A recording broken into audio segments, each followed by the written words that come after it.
Hello friends, welcome back. If you haven't been here before, my name is TS and I like to talk about pop culture and movies and music and fame and celebrity and creativity, and occasionally I'll drift into politics. I try to keep that to a minimum. This one butts up against that a little bit. I'll try to keep the politics to a minimum, but buckle in because this one's going to be a doozy. Recently, I guess one of my videos, I think I offhandedly mentioned something about conspiracy theories, and I had a friend that watches most of my videos commented something like, do you remember when we used to sit around and talk about conspiracy theories and stuff? And we did, and it created a little bit of cognitive dissonance because my hypocrisy was pointed out a little bit about how I used to delve into conspiracy theories, and now all of that stuff is on the wrong side of history. So it got me thinking, how is it different? How is it different that we used to sit around and talk about all that stuff, and now it just seems to be right-wing grifters that are doing that sort of thing? It's just it kind of boggled my mind. So what I've come to the conclusion is that the anti-intellectualism is where the difference is. So in this video, we're going to talk about the tenets of anti-intellectualism, and we're going to talk about some of the grifters that are trying to take advantage of people looking for alternative history and things that we're not allowed to know as the plebes and the little people. And at the end, I will talk about a few of the heroes that are out there debunking all of these stupid things that people are out there spreading around. And in the age of the internet, when all the information in the world is available at our fingertips at the drop of a pin in our phones, we could find out anything we want to know. The amount of misinformation that's out there is just mind-boggling. So we'll start off by talking about how I got into a lot of this stuff. It's gonna be all over the place in this video, and because most of this is stuff that's fundamental to the building blocks of my brain and how I think about things. So there will probably be a lot more videos about this stuff in the future, and if there's anything that you agree with or disagree with, jump in the comments and let's talk about it. If there's anything that's super crazy or I was just blatantly wrong about, I'll try to make another video about it and either explain it in detail or debunk myself. I definitely do not want to be on the wrong side of spreading misinformation and such. So let's talk about my history a little bit. We used to read a lot of anti-establishment literature. My father was a huge hippie and one of the smartest people I've ever met. And he has a voracious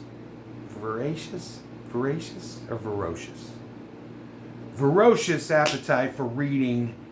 And over the years, he's built an extensive library of sci-fi mainly and other books. And when I was a teenager, I stumbled across Robert Anton Wilson's book, The Cosmic Trigger, and it blew my mind. That book was the mostly true account of Robert Anton Wilson's experiences at the time of writing the Illuminatus trilogy. So I ended up getting into that, and it involves Timothy Leary and all of his dealings with LSD research, and so I got into a lot of the Timothy Leary writings. I ended up discovering the Principia Discordia through the Cosmic Trigger, and I had that book for a long time, but I had a friend that borrowed it and never brought it back, so I've only read it a few times. But also the Church of the Subgenius, that was kind of a satire of religious texts and things like that. All those were fundamental building blocks to the way I think about the world.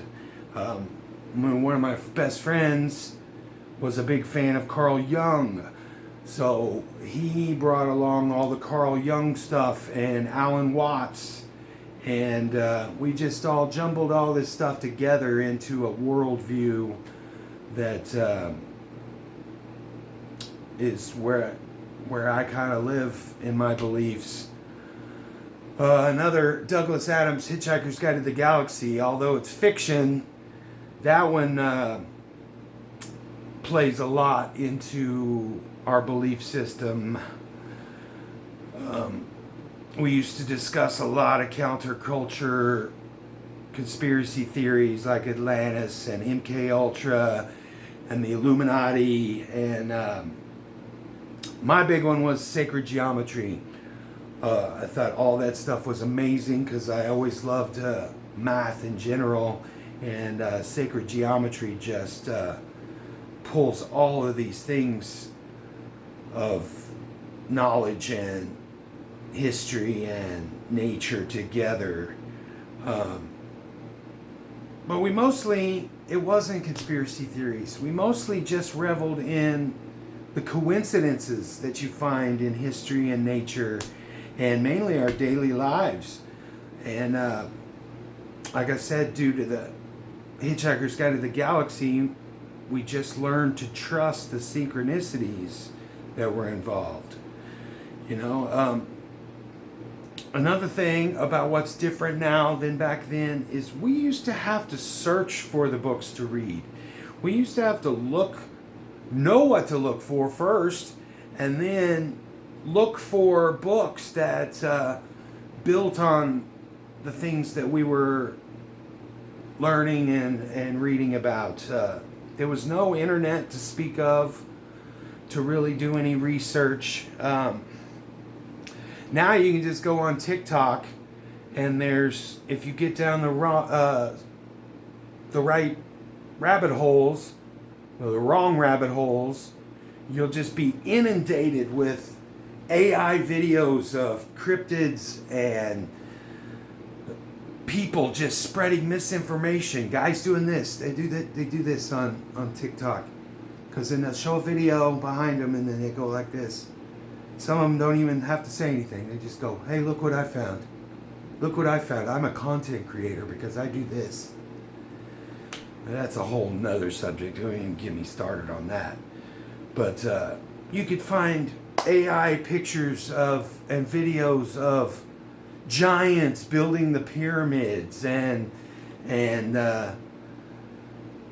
luckily, like I said, there's a whole group of people that debunk these things. The guy that shows the video of the giant's skeleton, and that was part of an exhibit in a museum that wasn't even real. You just do, most of these videos, you do just a little bit of Googling, and you can find exactly where those pictures came from. And it's just embarrassing for them. I don't know if they're grifters or if they're just stupid, I can't even remember one of the guys' names. I wouldn't be telling you any of their names anyway because I don't want you to go and watch any of these stupid people's names. But obviously, Flat Earth is one of the biggest ones. That's the easiest grift to get into because it's It's the easiest talking points to memorize, to spew this bullshit. Almost every one of the points that favor Flat Earth are about you can't see far enough.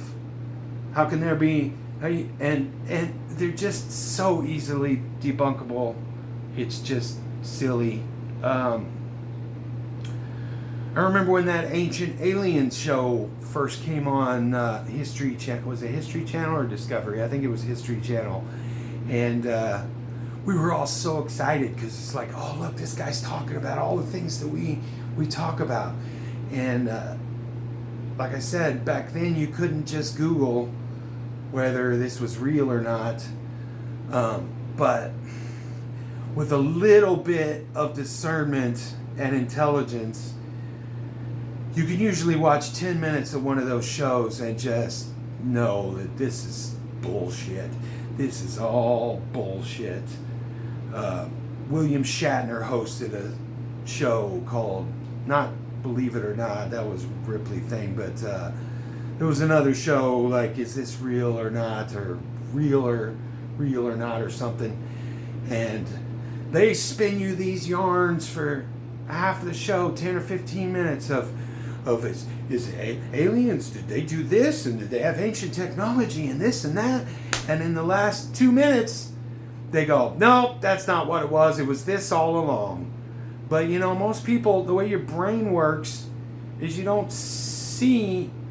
It's like somebody saying something and then putting a retraction out the next day. The amount of people that see the initial thing versus the amount of people that see the retraction is just like exponentially disproportionate. And so people just believe that stuff, whether you put it out that it's not true or not. There was a study that I read recently that even if you're reading something that is debunking something, just by seeing that fact in writing or somebody saying it to you, even though they're saying, hey, X, Y, and Z is not true, most people will go about their next daily lives going, hey, I heard X, Y, and Z. No, you heard X, Y, and Z was debunked. It's not true. Stop saying that. But it's in their brain now. That fact is in their brain. And the fact that it was debunked doesn't get subtext with that thought. So that's a problem. That's a big problem that we have to deal with all this stuff. Anyway, back to Ancient Aliens. Yes, the Ancient Aliens. And my dad watches this Skinwalker Ranch show now, and it's basically just a modern version of all those ghost shows. Remember all the ghost hunters and all of that? And they're all just bullshit. They never, how many hours and seasons and years have they been making these ghost hunter shows, and they've never found anything ever. All the Bigfoot shows, every couple of years Bigfoot gets a resurgence and they'll make a bunch of Bigfoot shows, or there'll be a series that does Bigfoot hunting, and they never ever find anything. You know, when the Blair Witch movie came out, part of the promotion for that movie was the fact that they were trying to make it look like it was real. They sent the 3 people that were supposedly disappeared in that movie, they sent them on vacation to Hawaii for like 6 weeks so they wouldn't be around people. And the History Channel or Discovery Channel, one of those, did a whole fictional 2-hour documentary about the true Blair Witch Project, and this is supposed to be it was all supposed to be real, and I bought into that bullshit for like the first however long. I even saw an article in the newspaper. See, speaking of the debunking thing, I saw an article in the newspaper that said, the town where the Blair Witch thing is really called this, and they just want people to know that it's not real, that's a story, and the movie's coming out, and it's supposed to be, it was the first of the found footage movies. I mean, obviously we know that the paranormal movies are not real, but back then nobody had ever seen anything like that, where they found footage and they filmed it themselves, and there's no professional film crews and all that stuff. But this article said that no, it's all fake, it's all made up, and I was like, see, they're trying to cover it up, and I was so embarrassed. I was so embarrassed when I found that out, but it's understandable because, like, just from that experience, I understood how exciting it can be when the supernatural things and the aliens and ghosts and all these paranormal things rub up against reality, and it's like, oh, it could be real. It could be real. And you know what? If you have an inkling of wanting to believe that kind of stuff, it's invigorating and it's exciting. You know, I mean, when I was a kid, I seen a UFO, and I don't talk about it much because I don't know how to explain it. And I'm not a UFO guy, and I'm not a ghost guy, but I've seen some paranormal things that I can't really explain, and it was in a friend's house that lots of other people have experienced those things too. So I can't say what you don't see is not, I can't say that what you see is not real, but I'm a proof guy. I need proof, man. I need proof. And that's the problem with a lot of these red-pilled idiots that just, they want to blame the deep state for everything, and they embrace this anti-intellectualism. Like, if you don't understand it, then there's some sort of conspiracy. Because look how this thing doesn't seem to work right. Because I don't understand how it works. You know, if you learned how it worked, or you talk to somebody that knows how it worked, they can explain how that works. Like the moon landing debate, whether the moon landing was real or not. We'll get into some of that in a minute, but let's go over the 3 tenets of anti-intellectualism. And usually you'll be able to categorize each one of these grifters into one of these categories. Religious anti-rationalism. That's a big one, because anytime anybody busts out the Bible explains this and explains that, and it's a rejection of reason, logic, and facts for emotional or religious absolutes. And you see that a lot with these things. Well, that doesn't make any sense, so obviously it's a conspiracy. Well, that contradicts what I've learned in the Bible. Well, you know what? The Bible contradicts itself all over the place. We'll get into that a little bit later too. Number 2, populist anti-elitism. This is a big one. It's the rejection of institutions or intellectual people. They like to use that one a lot because anytime you have evidence that what they're saying isn't true, they'll say, well, yeah, but those scientists, they were paid off. You can't trust colleges. They don't teach you what, You know, the elites are trying to keep all the knowledge from us little people. And unfortunately, this is reinforced every once in a while by studies that are paid for by corporations to try to push certain information. The big one, obviously, is the smoking is hazardous to your health. They tried for years to debunk studies that showed that it was bad for you.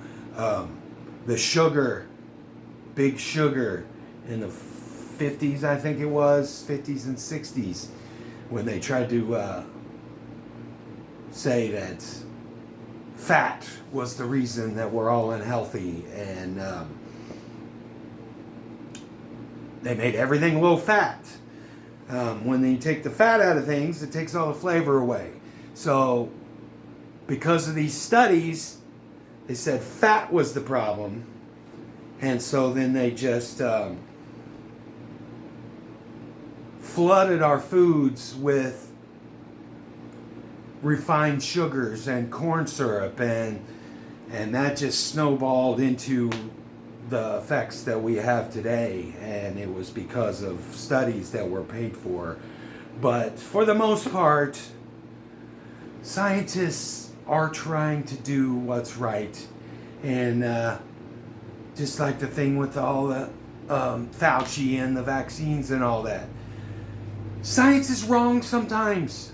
It's wrong a lot of times, but that's the point, is we're learning. You make a hypothesis, then you do studies, and then you say, oh, well, okay, well, we're right about this, but we're wrong about this. Science is wrong a lot, but we're progressing towards knowing more and more. So, anyway, number 3, third tenet of anti-intellectualism is instrumentalism. What's that? It's the belief that the pursuit of knowledge only has value when it's practical or profitable. And that ties into that other thing that I was just saying, the studies that were paid for. Corporations like to fund studies that support what's breaking them in tons and tons of money. Anyway, those 3 points. Every idiot right-wing grifter falls into one of those categories at one time or another. Everybody from David Icke, who he's the one that came up with all the elites are reptilians from another planet. You got Candace Owens, Eric Baudet, who's the big flat earther. He's like the king of the mountain with the flat earthers. Billy Carson, Charlie Kirk. All of these guys are frauds, and most of them are very, very low intellectual people. They're just good speakers sometimes. Sometimes they're not even good speakers. So let's pivot now into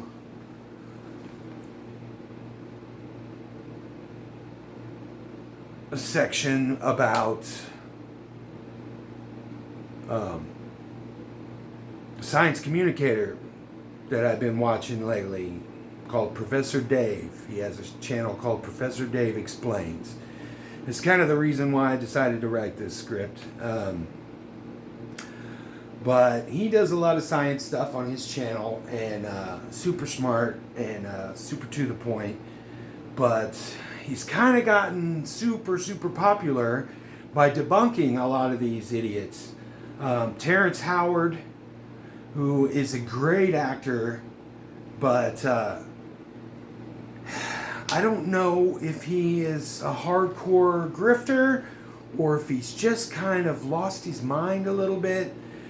But he seems to think that he has rewritten the fundamentals of math and physics. And it's just mainly because he can't grasp the basic building blocks of some of the science that he's talking about.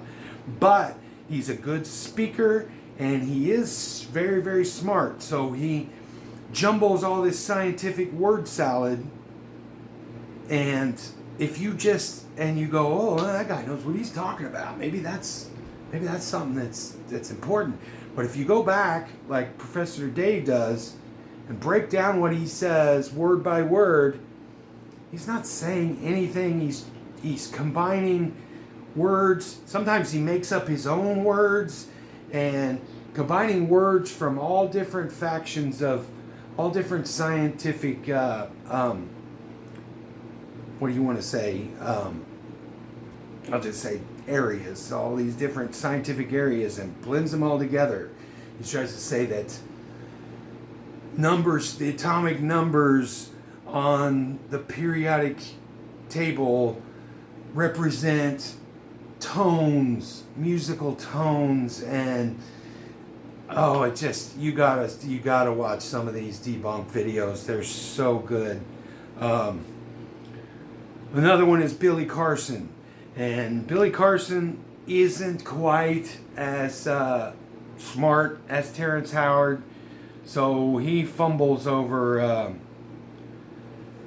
basic terminology that he tries to use, but his grift is the ancient alien technology that the Anunnaki has left for us, and you go to his website and see how much money he wants you to pay to be a part of his little cult, and you can see right through the grift easily.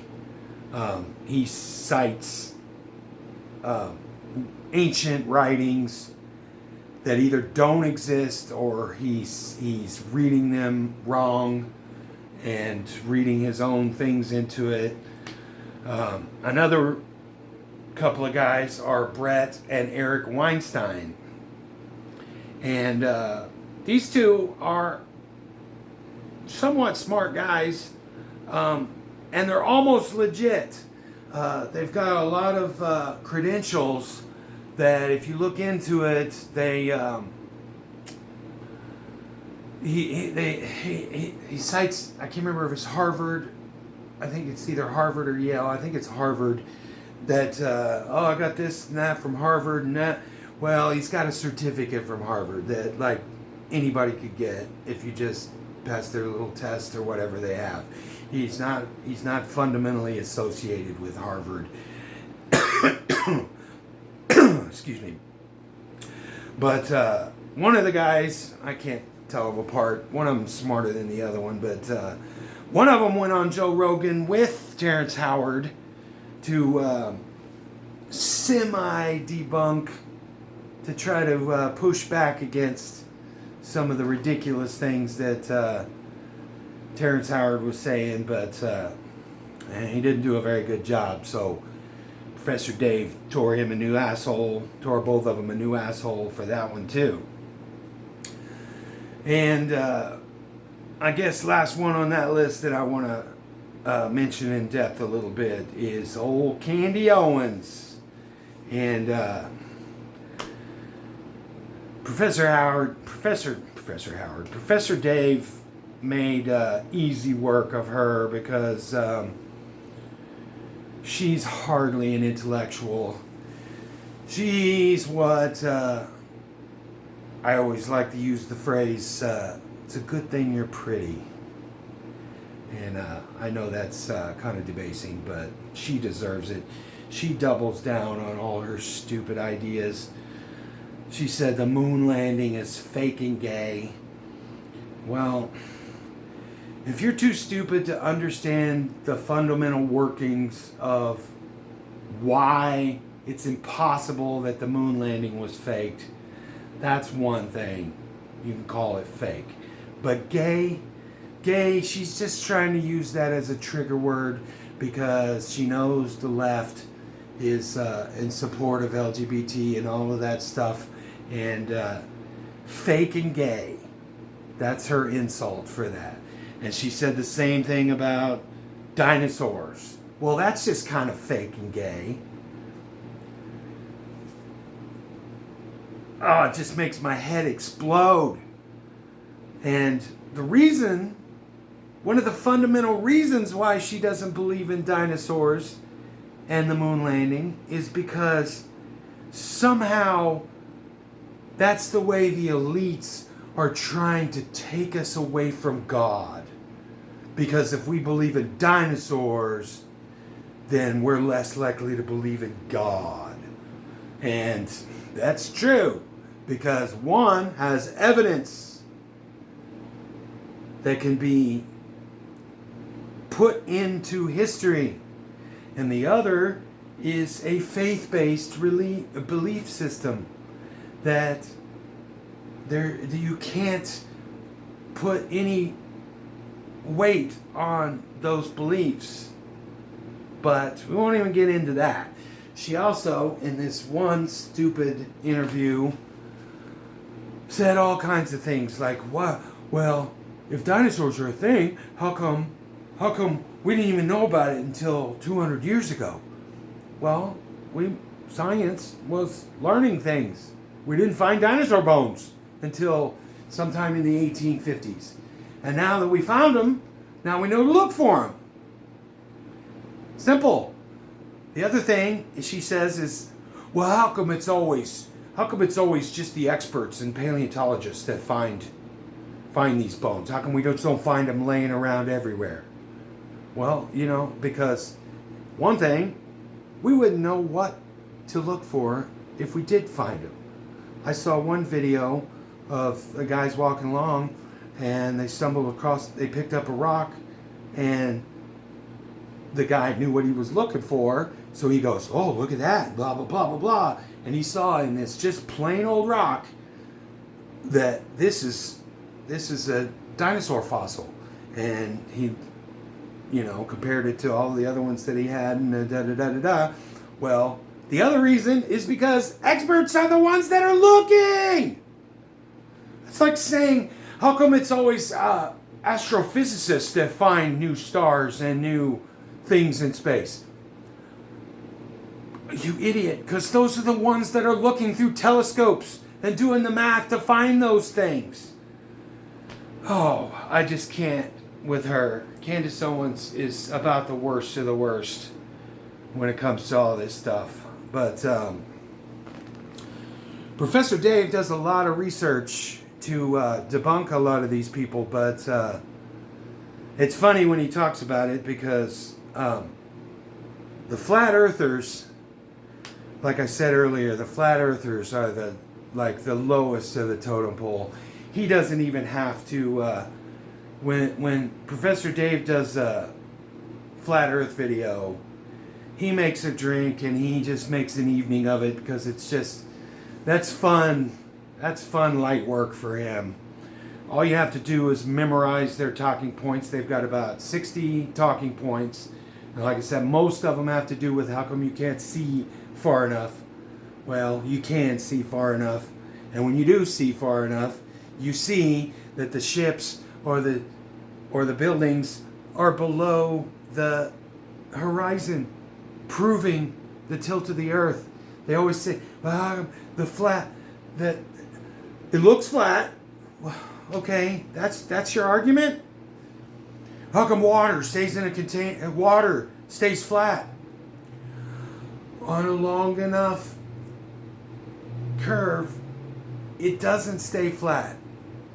Well, how does it stay in its container? Because of gravity. Then they try to say gravity. They try to use a tennis ball. Take a tennis ball or a globe. Well, how come if I put water on this, it doesn't suck to the middle? If you're saying that's how it works. Well, because there's no gravity inside of this thing. There's no gravity in here.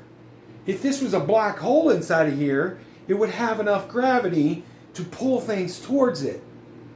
But gravity is down. When you say pull you down, you go down and up. Well, on here, this is not, that is down, this is up. Water isn't sucked to that because there's nothing pulling the gravity towards it. So the water would not suck to this. It sucks to this because that's where the center of gravity is down. Oh, they're so dumb.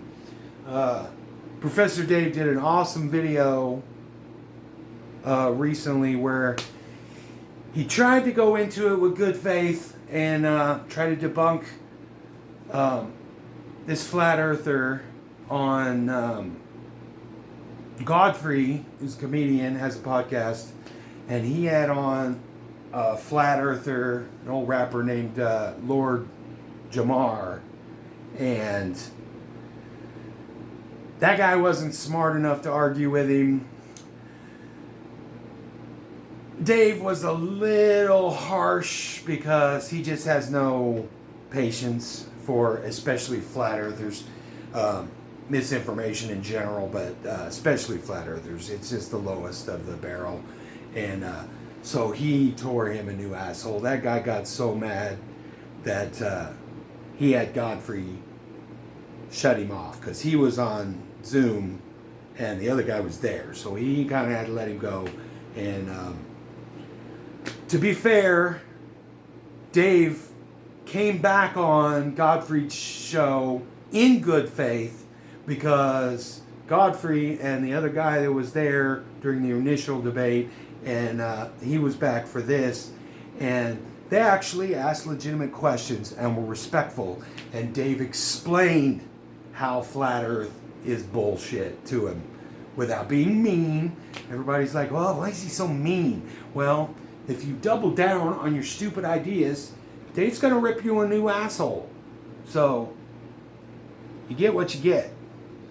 But the king of the flat earthers, like I said before, is Eric Dubay. And he did a whole video debunking all of Eric Dubay's talking points.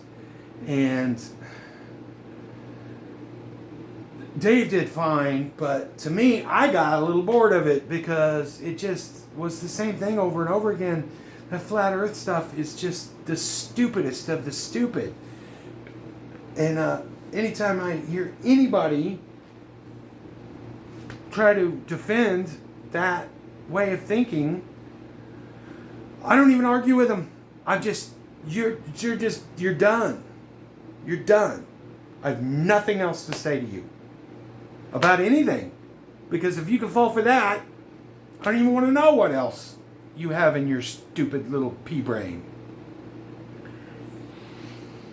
Anyway, a lot of these guys do, a lot of these creators, let's talk about some of the heroes now. Mini Minutemen is a cool guy. He's kind of I think he's Gen Z. He looks really young. But he does mostly ancient archaeology, and a lot of his TikToks, people put up things and go, how is this possible? And put up some TikTok of something that has been found, and he finds all the information and debunks all that stuff. Dan McClellan, he does a lot of the Bible stuff. Real straightforward talker. He'll watch somebody go, how come blah, blah, blah, blah, blah, and this and that, and this and that, and there's evidence for this. And he goes, okay, let's see it.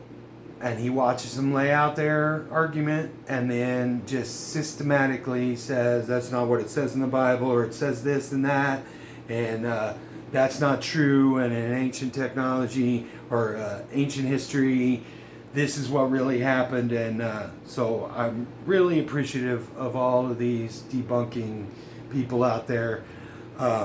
Another guy is named Aaron Raw. He did one about Candace Owens, about that fake and gay thing, and he's pretty funny. Like I said, I'm really appreciative of all of these guys that are out there debunking stuff, because I just don't have the patience for it anymore, and somebody has to do it. A lot of the big ones our Bible stuff, it's a little, in the minuscule of Bible study, you learn about the multitude of contradictions in the Bible. And you ask anybody that's a true Bible thumper, and you believe everything in the Bible? Do you believe everything in the Bible? Oh yeah, the Bible is the Word of God. The Word of God. You believe everything in the Bible because it's the Word of God. Well, the Bible condones slavery, and the Bible says not to wear two different threads stitched together. And the Bible says you could sell your children into slavery and into servitude, and there's a lot of fucked up things in the Bible. And I guarantee you don't believe them all. You just don't know about them because you don't know about your fucking Bible. You just think that's your little shield, even though you have no idea what's in there. You ask them, okay, well, do you believe in the 7 deadly sins? Well, yeah, of course. Not in the Bible. 7 deadly sins, not in the Bible. It was written by Pope Gregory in about the 14th century, 15th century, 13th century, somewhere in there. You ask them if they believe in the rapture. Oh, yeah, of course. Of course, it's in the Bible. Not in the Bible. The rapture was invented in 1850-something. Somebody, oh, God, I always forget the guy's name. Miller, I think. And he had a whole following. He sold ascension robes. He got people to sell their houses and move to the mountains because it's coming. The rapture. It's going to take us to heaven. The rapture. And then it didn't come. So he goes, no, well, I got the math a little wrong. So it's going to happen in the next year. And the next year came and went. And for 30 some odd more years, people followed this guy, that the rapture's coming, it's coming. And the final date before he died, that it never ended up coming, it is literally called the Great Disappointment, because it just never happened. And he died not seeing his beloved rapture happening. But point being, not in the Bible. You ask them if they believe in the 10 Commandments. And they go, oh, yeah. Well, can you tell me what they are? Well, most people can't name more than 5 of them. And if they can name them, here's a fun fact I just learned recently. There's 2 sets of the 10 Commandments in the Bible. There's 2 sets. There's the ones that we know, and then there's a whole other set that I never even knew that until just recently. Anyway, all of that theology, I just don't care. Anybody wants to start arguing with the Bible, because they use the Bible as, like I said, as their shield for, I believe everything that's in the Bible. How do I know that? How do I know it's true? Because it says so in the Bible. Well, you're using your proof as your proof, and it's a circular thing, and you can't argue with them. Like I said, that's how this anti-intellectualism works. Is that the Bible stuff falls under all 3 tenets, I think, because you have your anti-elitism, which is, you can't believe what scientists say because it says something different in the Bible, and obviously the first tenet was a religious anti-rationalism.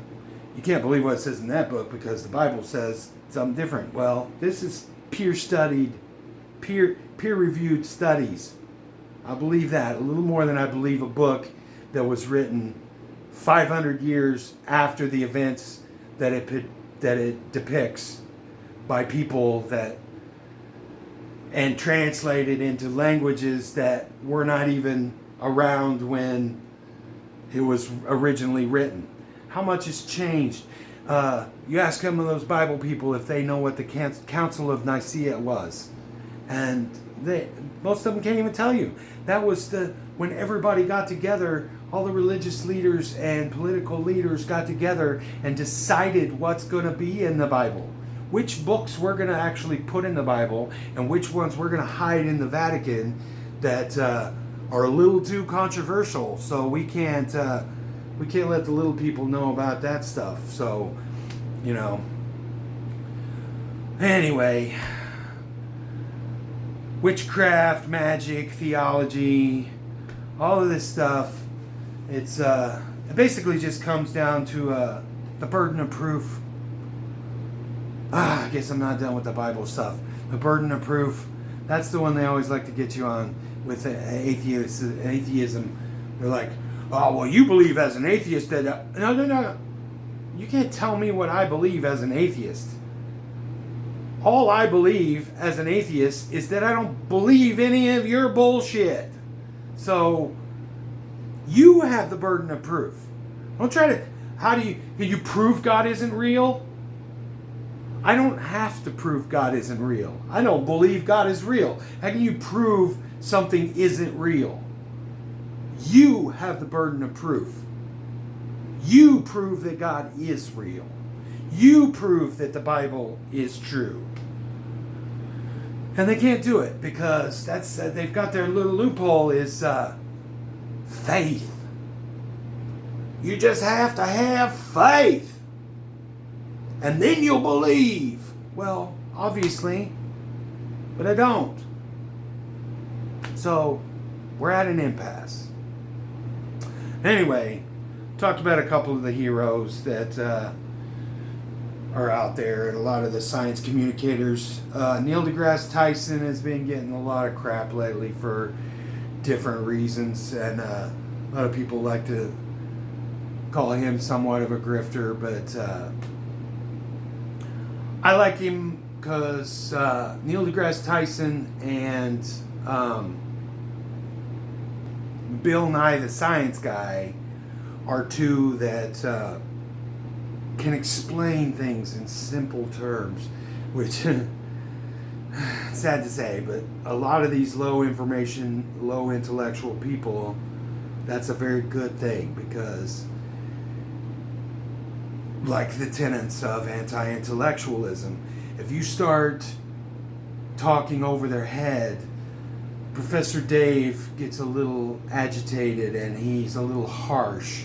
So that causes a lot of people that whether they believe what you're saying or not, it shuts them down. And then what happens when you shut down and close your walls off is you're not open to the new information.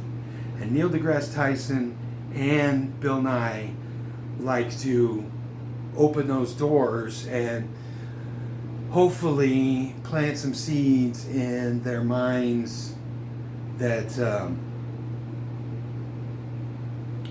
hopefully will eliminate some of this prejudice, misinformation thinking. Christopher Hitchens, he's a good one. Just like Professor Dave. Back in the day, he did a lot of debates about religious and belief in the Bible and God and all that stuff. There's a lot of good stuff you can look up on YouTube of his speeches and his debates, and they're good talking points to listen to and learn. Excuse me. Richard Dawkins, he's another good one. He's starting to get kind of old, so I don't know how much he's out there debating anymore, but there's some really good debates. He's a staunch atheist and really preaches really good atheist and anti-God stuff. And fun fact, Richard Dawkins is the guy that invented the word meme to mean something a little different than what it means now, but it still all applies. A meme is a thing that is like kind of a fungible idea that changes over the course of time as it's shared and expressed. That's a whole other video.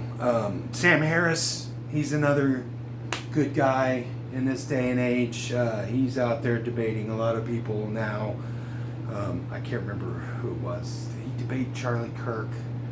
Ugh, God, I hate that guy. Sam Harris. Carl Sagan was always a good one. He always focused more on the science side of things, kind of the way Neil deGrasse Tyson does. And he was soft-spoken and was easy to listen to. So there's a lot of good videos of him on YouTube. You should always watch Carl Sagan. Stephen Fry, he's another good one. Obviously an actor and a writer and all this stuff, but he does a lot of good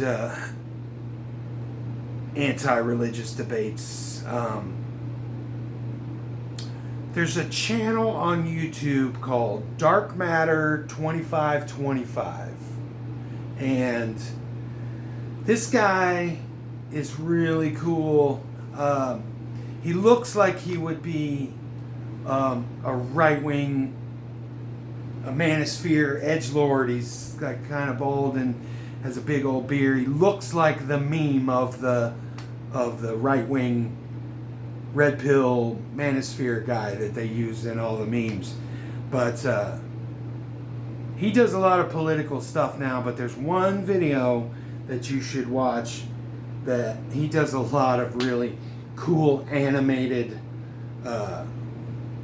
like God versus reality kind of videos, just tearing an asshole in religiosity and God and the Bible and all that stuff. But my favorite one, and it's really long, but it's really worth watching, is a video called Satan's Guide to the Bible, where Jesus is trying to instill the virtues of the Bible to these kids, and Satan comes along and really just kind of, let's just say, throws a monkey wrench in that whole thing. And I watched that video over and over again, even though I've kind of gotten out of a lot of the theology side of all of this stuff. Like I said, I just don't care anymore.